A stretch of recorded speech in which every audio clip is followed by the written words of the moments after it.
Hey y'all, it has been a minute because I am terrible at this whole long form video thing. Sorry about that. A lot has happened on the car since the last time I filmed one of these full-length YouTubes, and hopefully y'all are over on Instagram and so you actually know what happened, but just in case you're not, I will make an update video going over what I have done. But for now, where we sit, I think, knock on wood, there's no wood around me, so just ceiling, I got it. Knock on wood. This car finally feels like it's at a place where I can start doing the fun stuff again. This project definitely got very stressful. Not that I had a deadline or anything, but just that it wasn't working the way I wanted it to. So I can finally get some fun stuff done, and I'm going to start with my Flyin Miata big brake kit.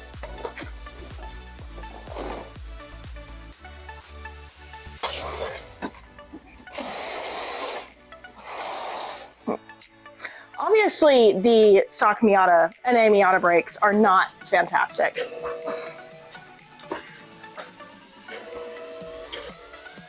But brakes are not, ooh.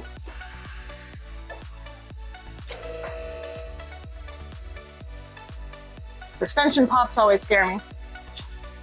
Oh gosh.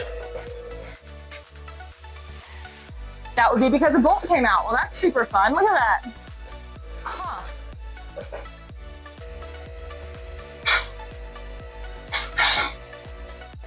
Very curious as to how that happened. Okay. Well, now that I have like opposite cambered Miata, I'm gonna fix that real quick, but. Oh shit. The ball joint might have completely stripped. What in the heck? That is very odd, so I'll have some threads to fix there, but I'm glad I found that before I drove it again. All right. But as I was saying, brakes are not something that you often see people do right away on Miatas. And that's because the NA Miatas are not quick and they're momentum cars. So you're not, even on track, you're not braking that hard. Even when I think to my spec Miata, they're OEM brakes with, great pads, but and braided lines and all that, but they still, I don't love them. I do not love them. All that aside though, the brakes on this car are, pardon my French, fucked. So it's definitely time to replace them. I need that like SpongeBob transition that's what, like 5 hours later. But it hasn't been 5 hours. Got the ball joint fixed. So the cotter pin broke. I thought for a second it was because I maybe was using the original one, but I forgot that I had actually replaced these upper control arms relatively recently. And with those new upper ball joints, new cotter pins. So I don't really know why the cotter pin broke, but the ball joint itself was a little stripped. Wasn't as bad as it looked. I was able to just thread chase it, got the bolt back, the castle nut back on. I should say a castle nut back on, because the one that was on there, fell off somewhere, and got a new cotter pin through it. So now I can finally get started on the brakes. We'll start in the front. I'll show you guys how I do it on this side. And yes, I'm wearing headphones. It's because I love y'all, but I love my music. I love listening to music when I work on my cars, and I can't listen to music out loud because YouTube, because I don't have enough money to pay for the rights for these songs. Not quite. So I'm gonna start by taking off all the OEM stuff. Okay, so caliper bracket, and line. I can't be the only one who like has to check what direction my wrench is going every single time I go to tighten something, right? Like that's not just me.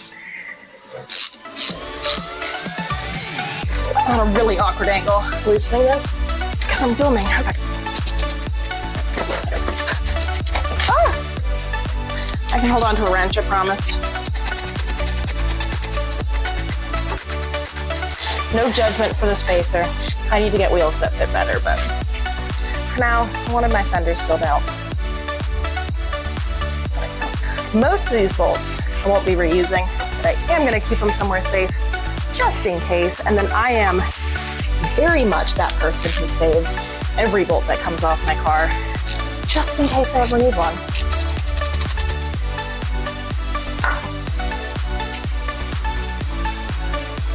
I wouldn't normally just let the caliper hang by the rubber brake hose, but because I'm replacing those, I don't care. It's fun when you're not replacing the parts you're taking off, because then you cannot care.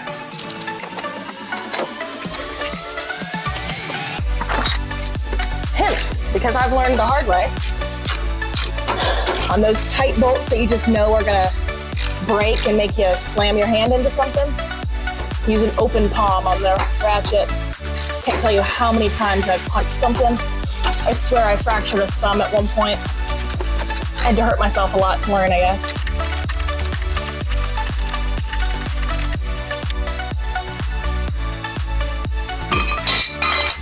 There it goes.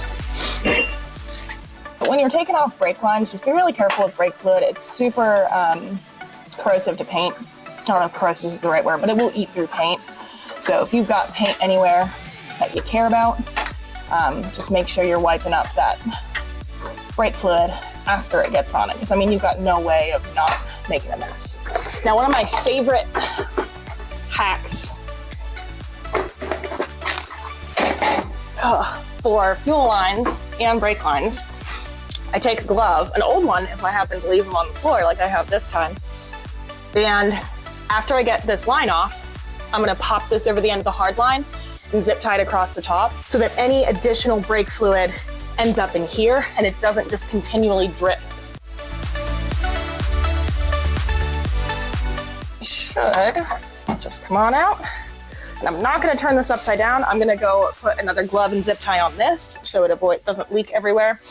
And then this is Dunzo. I was gonna say trash, but it's Dunzo. I'm giving these to someone else, but it is Dunzo for me. This is gets you the fun part now. So it's gonna be brake line, 2 boxes of bolts, these big washer spacer things, and then littler spacers, caliper bracket, and then of course, rotor and caliper, which I have down on the floor. The front's very simple installation. It's just gonna be the standard Willwood installation instructions. On this bracket, I want these flanged portions of the nuts facing out like this, but in between the upright and the caliper bracket here, I am going to slide on one of these spacers.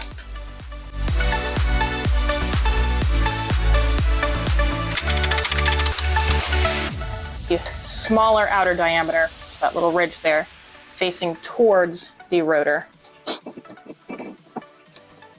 It's beautiful and I'm instantly making it all greasy and nasty, but oh well. I'm gonna do a bolt with 1 washer on it. That's gonna go through the caliper. And then initially, we're gonna put 2 shims on each bolt. I apologize, my arm is blocking the view.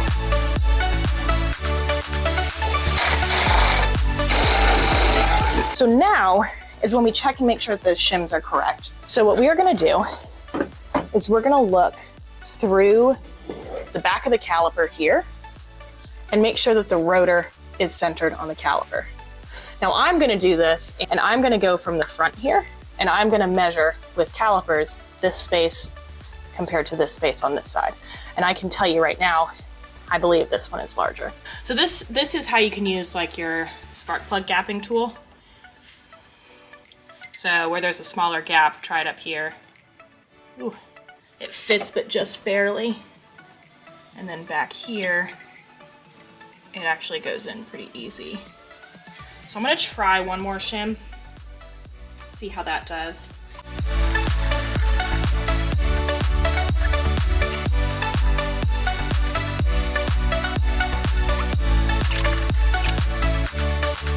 Yeah. Yep.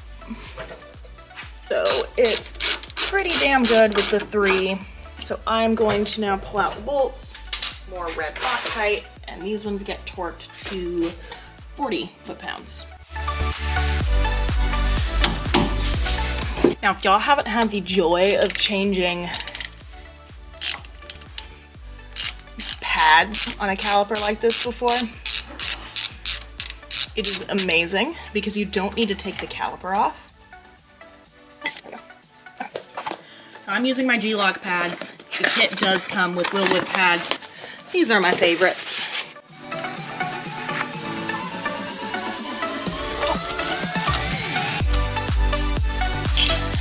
Brake line time.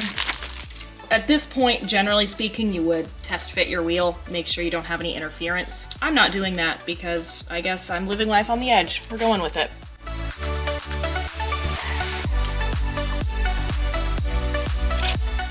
Obviously, I still need to bleed it, but that's one corner done. And 3 more to go. Onto the back. I don't remember what I did before power tools. Like, I don't use my impact that much, and I've got a power ratchet too. Don't know why I don't use it more. I need to, but especially the impact driver I don't use very much. But this big impact, especially on wheel lug nuts, like I do not miss the days of a breaker bar and a ratchet. Like, no, I will never go back.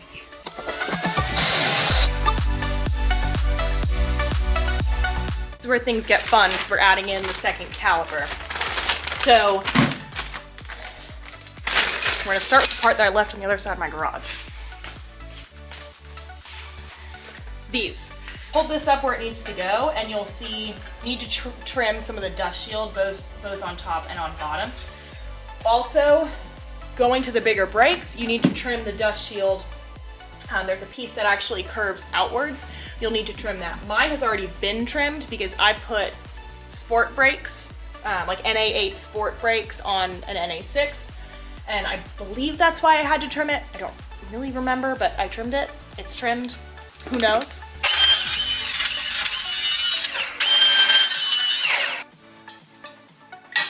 Get this kind of snug, but not fully tight.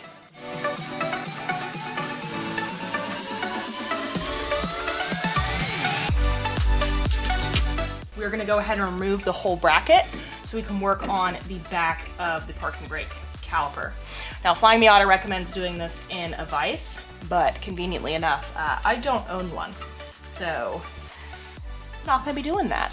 I didn't film the work I did on the parking brake caliper because, like I said, I don't have a vise, and so it would have been very awkward and challenging to film because it was very awkward and challenging to do. But basically what you do, you take off the spring right here, carefully, and then there are 2 big Allen head bolts here. Those go through and hold the pads on. So you back those off and you add a little spacer and then the pads, and you put a little bit of brake quiet on the back of the pads because that helps them retract. It's got some stickiness to it, so it helps those pads retract. Then you take off, look, and I can't find the original one. There's a different arm on here, the way they come. And so you take that off, you slide this new one on, tighten everything back down, and then put the spring back on. So now we're at the rotor stage. So I've gone ahead and gotten the rotor on. I'm gonna slide this guy over. So the next thing is going to be hooking up the parking brake back here, and then I can go ahead and get this set up because this caliper still is not, it's not torqued, it's not all the way on. There's no pads in it. So then we'll worry about this guy later.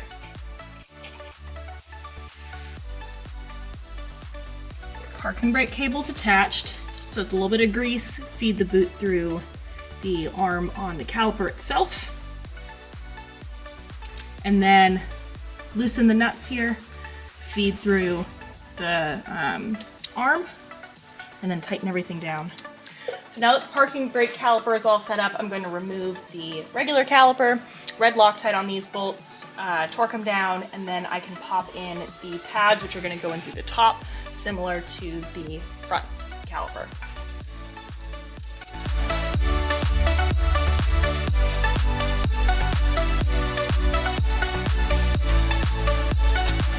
And just like that, half my car has big brakes. I'm gonna go to the other side and obviously still have to bleed the lines, but I'm not gonna bore you guys with that. You don't need to watch me do the same thing a second time in a row. If you like this video, be sure to like and subscribe. And you can follow me here and on Instagram. Keep up with my soon-to-be Turbo Miata. whenever that turbo comes. Not really sure. I ordered it, so at least I did something. See y'all next time.